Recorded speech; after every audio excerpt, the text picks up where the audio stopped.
चीजें कैसे अचानक से इतनी हाई रैंक पे चली गई। अगर डीटीयू का मैकेनिकल इंजीनियरिंग 40,000 पे ही लास्टली क्लोज हो रहा था, अचानक से वो 60,000 तक है। आपको ये माइंड प्रिपेयर करके जाना पड़ेगा कि जो भी वैकेंट सीट्स रिपोर्ट में आई है उतनी ही सीट आपको रियल में भी देखने को। और यहाँ पे बहुत सारे स्टूडेंट ब्लंडर, किस तरीके से स्पॉट राउंड आपके माइंड को थोड़ा सा चेंज करता है। एक्सपेक्टेशन करके जा रहे हो कि स्पॉट राउंड में ज्यादा बच्चे नहीं पहुंचते हैं, तो ये आपका मिथ है। ऐसा नहीं है कि तुरंत अलॉटमेंट हो जाता है, कभी कभी ऐसा होता है कि रात के 10-11 भी बन जाते हैं, लेकिन एग्जैक्टली जब वहां पे वो पहुंचता है तो वो सीट वैकेंट जो रहती है वो अगर खत्म हो जाती है तो स्टूडेंट क्या करते हैं, ओवर क्राउड होने के कारण, बहुत सारे क्राउड और इन्वायरमेंट के कारण अपने डिसीजन मेकिंग को चेंज कर लेते हैं। इसी कैटेगरी के साथ डीएसयू का मैकेनिकल इंजीनियरिंग ले लिया, अच्छे कॉलेजेस मिल सकते थे, सीएसएबी में अच्छा कॉलेज मिल सकता था, तो उसको कुछ देर बाद ये रिग्रेट होगा कि उसने गलत कॉलेज चूज कर लिया है। तो ज्यादा प्रेशर और एंजाइटी होता है कि आप वहां पे डिसीजन मेकिंग अपनी गलत कर सकते हो। ये चीजें नोट कर लो क्योंकि बहुत ज्यादा आपके काम आने वाली है। मैं कोई भी कॉलेज या कोई भी ब्रांच उठा के नहीं आऊंगा,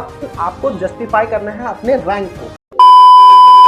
hello guys, welcome to our channel college ट्रिपन। तो पिछले वीडियो में हमने डिटेल्ड में देखा किस तरीके से मेन राउंड में आप अगर टॉप कॉलेज, टॉप ब्रांच को टारगेट कर रहे हो तो आप इजीली अपने रैंक को ऑप्टिमाइज करके वहां तक पहुंच सकते हो। बिकॉज स्पॉट राउंड में जनरली आपको कोई भी टॉप कॉलेज के कोई भी टॉप ब्रांच देखने को नहीं मिलते। इनफैक्ट डीटीयू एनएसयूटी में कोड ब्रांच तक भी देखने को नहीं मिलते हैं। तो अगर आपने वो वीडियो नहीं देखा है तो आप 100% जैक दिल्ली के लिए तैयार नहीं हो, बिकॉज ऐसे वीडियोस आपको यूट्यूब पे जनरली देखने को नहीं मिलेंगे। एंड आई गारंटेड अगर आप उस वीडियो को देख लेते हो तो आपको पूरा का पूरा जैक दिल्ली का प्रोसेस समझ में आ जाएगा। बिकॉज कट ऑफ दिखाने वाले तो हजार हैं, कट ऑफ आपको कहीं से भी अवेलेबल मिल जाएगा, लेकिन उस जर्नी को ट्रैवल कैसे करते हैं, उस जर्नी तक पहुंचे कैसे अपने डेस्टिनेशन तक, उसके लिए वो वीडियो सेल्फ सफिशिएंट है। और ऐसी वीडियोस यूट्यूब पे आपको जनरली देखने को नहीं मिलेगी। लिंक डिस्क्रिप्शन में, सबसे पहले जाके वो वीडियो देख। अब यहाँ पे जो मैं डिस्कस करने वाला हूँ वो केवल और केवल स्पॉट राउंड को डिस्कस करने वाला हूँ। स्पॉट राउंड में एलिजिबल कौन कौन से बच्चे हैं?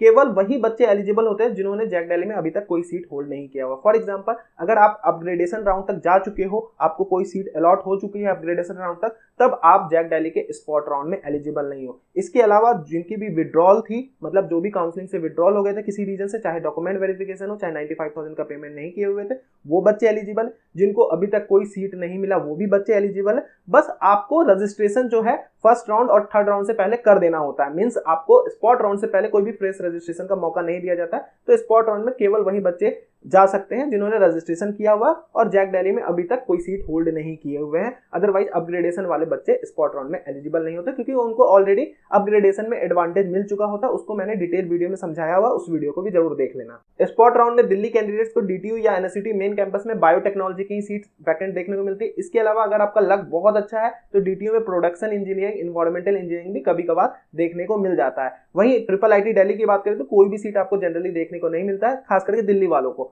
इसके अलावा आईजीडीडब्ल्यू में मैकेनिकल एंड ऑटोमेशन देखने को मिलेगा। और एनएसयूटी वेस्ट कैंपस की बात करें तो आपको भर भर के सीटें, मतलब mechanical with electric vehicle, civil engineer, geo informatics की सीटें, अच्छी खासी सीटें देखने को मिलेंगी। डीएसयू में भी आपको सारे ब्रांचेस देखने को मिलेंगे। इसके अलावा एनएसयूटी ईस्ट कैंपस में कभी कभार कुछ सीटें देखने को मिल जाती है, जनरली उसमें भी सारी सीटें जो होती हैं वो फिल्ड आउट हो जाती हैं। वहीं अगर हम आउटसाइड दिल्ली वालों की बात करें तो आपको डीटीयू, एनएसयूटी जैसे कॉलेजेस में भी आपको कोर ब्रांचेस जैसे इलेक्ट्रिकल, मैकेनिकल, सिविल इंजीनियरिंग, इस टाइप की सीटें देखने को मिल जाती है। बट टेक ब्रांच आपको देखने को नहीं मिलता है। ट्रिपल आईटी दिल्ली में रेयरेस्ट ऑफ द रेयर में 1-2 सीटें देखने को मिलती हैं। आईजीडीडब्ल्यू में भी आपको सीटें देखने को मिलेंगे आउटसाइड वालों के लिए। इसके अलावा डीएसयू में तो सीटें अच्छी खासी वैकेंट्स रहती हैं आउटसाइड वालों के लिए। सो नो डाउट आउटसाइड वालों के लिए तो एक एडवांटेज देखने को मिलता है स्पॉट राउंड में, बट इन साइड वालों के लिए जो है ब्रांचेज बहुत कम वैकेंट्स बचती हैं। अब स्पॉट राउंड शुरू होने से पहले आपको वैकेंट सीट्स रिपोर्ट देखने को मिलता है। अब आपकी जो भी कैटेगरी है उसमें आप जो वैकेंट सीट्स देख रहे हो वहीं आपको फाइनली जब आप फिजिकली जाओगे स्पॉट राउंड में सीट लेने के लिए तो उतनी ही सीट देखने को मिलेंगी। बहुत लोगों के मन में डाउट रहता है कहीं एक्स्ट्रा सीट आ जाए, तो कहीं से भी एक्स्ट्रा सीट नहीं आती है। आपको ये माइंड प्रिपेयर करके जाना पड़ेगा कि जो भी वैकेंट सीट्स रिपोर्ट में आई है उतनी ही सीट आपको रियल में भी देखने को मिलेगी। कोई भी एक एक्स्ट्रा सीट आपको देखने को नहीं मिलेगा स्पॉट राउंड में। अब स्पॉट राउंड जनरली 3 से 4 दिन में कंडक्ट कराया जाता है, जिसमें आपको category wise and rank wise एक स्लॉट दिया जाता है, जिसमें आपको जाना होता है फिजिकली जो भी कॉलेज कंडक्ट कर रहा है स्पॉट राउंड को। पिछले साल एनएसयूटी ने कंडक्ट किया था, इस साल हो सकता है देयर इज अ पॉसिबिलिटी कि डीटीयू कंडक्ट करे। तो आपको सारी सीटें जो दिखेंगी आपको वहीं पे दिखेंगी। ऐसा नहीं है कि स्पॉट राउंड में आपको अलग अलग कॉलेजेस में जाना होता है, सिंगल कॉलेज कंडक्ट करता है जहां पे सारी सीट आपको डिस्प्ले होती रहती हैं। अब यहाँ पे आपको जो डॉक्यूमेंट्स लेके जाने हैं वो आपके 10-12 के सारे डॉक्यूमेंट होने चाहिए। आपका कैटेगरी सर्टिफिकेट प्रॉपर्ली 1 अप्रैल 2024 के बाद का बना हुआ आना चाहिए। साथ ही साथ 95,000 का प्रीवियस ईयर तक डीडी लेके जाना होता था। हो सकता है इस बार अमाउंट बढ़ जाए या उतना ही रहे, तो ये डीडी लेके जाना होता है। ये तब आपको सबमिट करना होता है जब आप कॉलेज ले रहे होते हो, ऐसा नहीं है कि आपसे पहले ही सबमिट करा लेंगे। तो ये जब आपको फाइनली कॉलेज मिल चुका होता है तो आपको फाइनली सबमिट करना होता है, जो आपकी फीस में से एडजस्ट हो जाता है और ये जो अमाउंट है वो नॉन रिफंडेबल होता है। और यहाँ पे बहुत सारे स्टूडेंट ब्लंडर करते हैं, बहुत मिस्टेक्स करते हैं। अब किस तरीके से मिस्टेक्स करते हैं इसको हम एक एग्जांपल के थ्रू समझेंगे। सपोज एक स्टूडेंट ए है, उसने वैकेंट सीट्स रिपोर्ट को डाउनलोड किया और देखा कि उसकी कैटेगरी में डीटीयू में electrical and mechanical engineering vacant है और उसे उस कॉलेज को टारगेट करना है उसी ब्रांच के साथ, और उसकी रैंक भी काफी डिसेंट आई है। अब समझना एक स्टूडेंट पॉइंट ऑफ व्यू से किस तरीके से स्पॉट राउंड आपके माइंड को थोड़ा सा चेंज करता है और किस तरीके से चीजें रन करती है। अब वो काउंसलिंग में अपने स्लॉट के टाइमिंग पे पहुंचा। अब वहां पे बहुत लोगों का ये मिथ रहता है कि स्पॉट राउंड में आपको जनरली क्राउड देखने को नहीं मिलता है, लेकिन जैक दिल्ली एक ऐसी काउंसलिंग है जहां पे आपको भर भर के क्राउड देखने को मिलेगा, बहुत ज्यादा क्राउड देखने को मिलेगा। तो आप ये एक्सपेक्टेशन करके जा रहे हो कि स्पॉट राउंड में ज्यादा बच्चे नहीं पहुंचते हैं, तो ये आपका मिथ है, क्योंकि जैक दिल्ली के अंदर अच्छे खासे आपको क्राउड देखने को मिलेंगे। तो इसके लिए आपको रेडी होके जाना है। अब वो student electrical and mechanical mind set करके काउंसलिंग में पहुंचा। अब वहां पे क्या होता है कि आपको डिस्प्ले पे सीटें दिखती रहती हैं, जो भी वैकेंट सीटें हैं, और जैसे जैसे करके जो भी रैंक पे अलॉटमेंट आते रहता है वो आपको डिस्प्ले पे दिखते रहता है। ये रैंक को ये ब्रांच अलॉट हो गया और उतनी सीटें बची हुई हैं, ऐसे करके आपको डिस्प्ले पे दिखेगा। तो रैंक वाइज आपको ऑडिटोरियम के अंदर जो भी जहां पे अलॉटमेंट हो रहा है वो बुलाया जाता है। बहुत सारे जैक दिल्ली की कमेटी बैठी होती है जो 1 बाय 1 अलॉटमेंट करते रहती है, ठीक है। तो अब वो बच्चा वहां पे पहुंचा, पेशेंसली काफी टाइम लगता है, ऐसा नहीं है कि तुरंत अलॉटमेंट हो जाता है। कभी कभी ऐसा होता है कि रात के 10-11 भी बज जाते हैं। तो वो पेशेंसली अपने रैंक का वेट कर रहा है। जब तक उसकी रैंक आई उसने देखा डिस्प्ले पे मैकेनिकल एंड इलेक्ट्रिकल इंजीनियरिंग खत्म हो चुकी है, और उसने काफी टाइम तक वेट किया। और नो डाउट एक कहीं ना कहीं मन में एक ड्रीम तो बन जाता है कि हमें फाइनली स्पॉट राउंड में कॉलेज मिल जाएगा।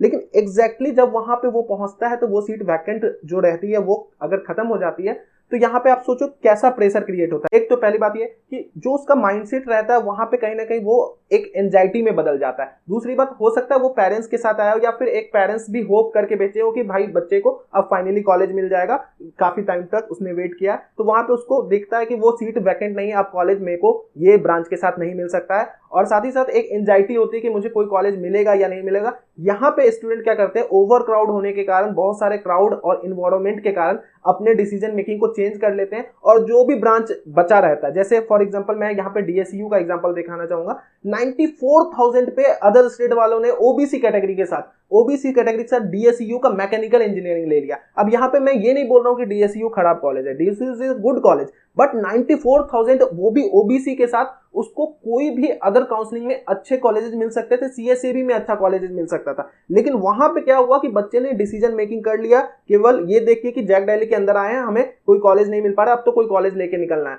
फिर फाइनली जब वो बाहर आएगा तो उसको कुछ देर बाद ये रिग्रेट होगा कि उसने गलत कॉलेज चूज कर लिया है, क्योंकि यहाँ पे उसने उस टाइम पे एनवायरनमेंट के प्रेशर के कारण वो कॉलेज, क्योंकि बहुत ज्यादा भीड़ रहती है, आप ट्रस्ट मी, आप जहां पे वहां पे एक्सपीरियंस करोगे कि आपको इतना ज्यादा प्रेशर और एंजाइटी होता है कि आप वहां पे डिसीजन मेकिंग अपनी गलत कर सकते हो। तो यहाँ पे आपको क्या करना है स्पॉट राउंड के अंदर, ये चीजें नोट कर लो, क्योंकि बहुत ज्यादा आपके काम आने वाली हैं। जब आपकी वैकेंट सीट्स रिपोर्ट आती है तो पहले अच्छे से एनालाइज करो कि जो भी ब्रांच आप टारगेट कर रहे हो वो ब्रांच खाली है या नहीं है। अब वो ब्रांच आपकी खाली है तो नो डाउट आपको चांस तो लेना है, आपको स्पॉट राउंड में जाना तो है, लेकिन उसके साथ साथ एक पेन और पेपर पे सारी चीजें लिख लेनी है जो उसके अलावा आपको इंडिया में कॉलेजेस मिल पा रहे हैं, चाहे सीएसएबी से मिल पा रहे हैं, चाहे आपके स्टेट काउंसलिंग से, चाहे आईपीयू से मिल पा रहे हैं। वो सारे ऑप्शंस आपको लिख के अपने पेपर को अपने पॉकेट में रखना है। जब आप काउंसलिंग के अंदर जाओगे तो एक माइंड सेट के साथ जाओगे कि अगर मेरे को ये कॉलेज मिलता है दैट इज ओके, अगर नहीं मिलता है तो मेरे पास बैकअप ऑप्शन ऑलरेडी क्रिएट है, मैं कोई भी कॉलेज या कोई भी ब्रांच उठा के नहीं आऊंगा। बिकॉज अगर आपने इन्वायरमेंट के प्रेशर में आके कोई भी गलत कॉलेज ऑप्ट कर लिया, गलत ब्रांच ऑप्ट कर लिया, तो वो 95,000 नॉन रिफंडेबल हो जाते हैं। तो बाहर आके जो आपको रिग्रेट होगा उसको पहले ही माइंड को इतना सॉलिड करके जाना है कि मुझे इमोशनली अटैच नहीं होना है। अगर मेरे को ये ब्रांच मिलता है तो ठीक है, इतने तक लीस्ट ब्रांच तक मैं जा सकता हूँ, इसके अलावा कोई भी ब्रांच मिल रहा है तो वो पेज को ओपन कर लेना, देख लेना मेरे पास बैकअप ऑप्शन है, और काउंसलिंग से चुपचाप बाहर आ जाना। बिकॉज 95,000 एक बड़ा अमाउंट होता है, फिर आपको चाह के नहीं चाह के, बहुत पेरेंट्स उतना फाइनेंशियली स्ट्रांग नहीं होते, तो आपको कोई वैसे कॉलेज में पढ़ना होता है, उससे बेटर कॉलेज आपको मिल रहा होता है। मैं फिर से बोलूंगा कि कोई भी कॉलेज खराब नहीं है, लेकिन आपको जस्टिफाई करना है अपने रैंक को। दूसरी चीज जो रेयर ऑफ द रेयरेस्ट में आपको काउंसलिंग के अंदर देखने को मिलती है कि सबसे पहले क्या होता है कि सीट अलॉट होता है, ठीक है, उसके बाद आपका डॉक्यूमेंट वेरिफिकेशन होता है, जो कमेटी होती है वो आपका डॉक्यूमेंट वेरीफाई करती है।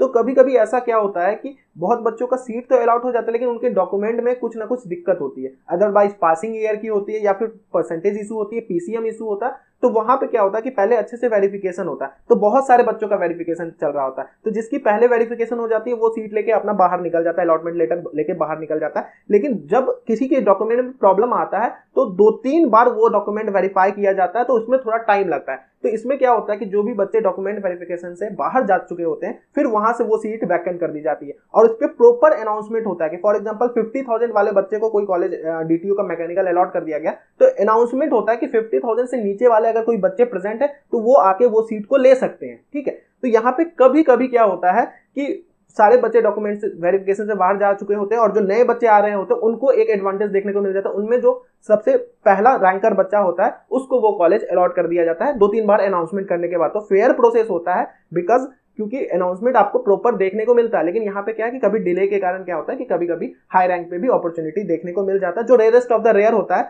लेकिन हम इसको कट ऑफ से डिफाइन नहीं कर सकते। कभी कभी हम देखते हैं कि अचानक से यार ये ब्रांच तो बहुत हाई रैंक पे चला गया है, तो हम ये एक्सपेक्टेशन करके बैठ जाते हैं मुझे तो मिल ही जाएगा। लेकिन यहाँ पे जो जर्नी है वो चीजें किसी को पता नहीं होती है कि चीजें कैसे मिल रही हैं, चीजें कैसे अचानक से इतनी हाई रैंक पे चली गई। अगर डीटीयू का मैकेनिकल इंजीनियरिंग 40,000 पे ही लास्टली क्लोज हो रहा था, अचानक से वो 60,000 तक कैसे चला गया? मतलब एक पहले वाला बच्चा 40,000 पे ऑप्ट किया हुआ है, फिर अचानक से 60,000 पे कैसे चला गया?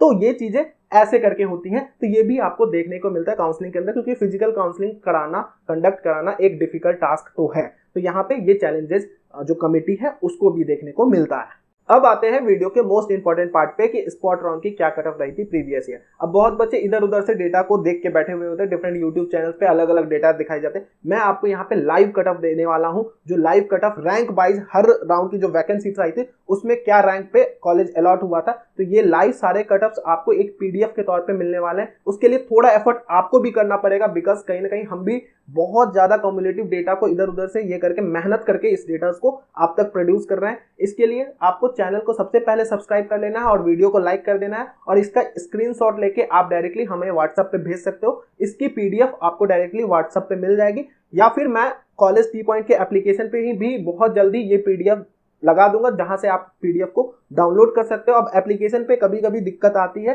क्योंकि पीडीएफ बहुत लार्ज होता है, तो डाउनलोड करने में आपको पेशेंस रखना पड़ेगा क्योंकि छोटा मोटा पीडीएफ नहीं, बहुत सारे डेटा सोर्स किए हुए हैं। तो जितने भी मेरे पास डेटा मैं सारे डेटा आप तक डिलीवर करूंगा, तो उसके लिए आपको पेशेंस रखना पड़ेगा। तो डायरेक्टली आप हमसे व्हाट्सएप पे भी कनेक्ट हो सकते हो, डेटा मंगा सकते हो, लेकिन आपको चैनल को सब्सक्राइब करके लाइक का स्क्रीनशॉट भेजना पड़ेगा। और इस चैनल को अभी सब्सक्राइब करके रखो बिकॉज ये चैनल बहुत ज्यादा हेल्पफुल होने वाला है। और प्रीवियस वीडियोस जिसने नहीं देख रखा है वो आप मेजर ब्लंडर मिस्टेक करने वाले हो जैक डेली में, तो प्रीवियस वीडियो के भी लिंक डिस्क्रिप्शन है, डेफिनेटली जाके देख लेना। Thank you and best of luck.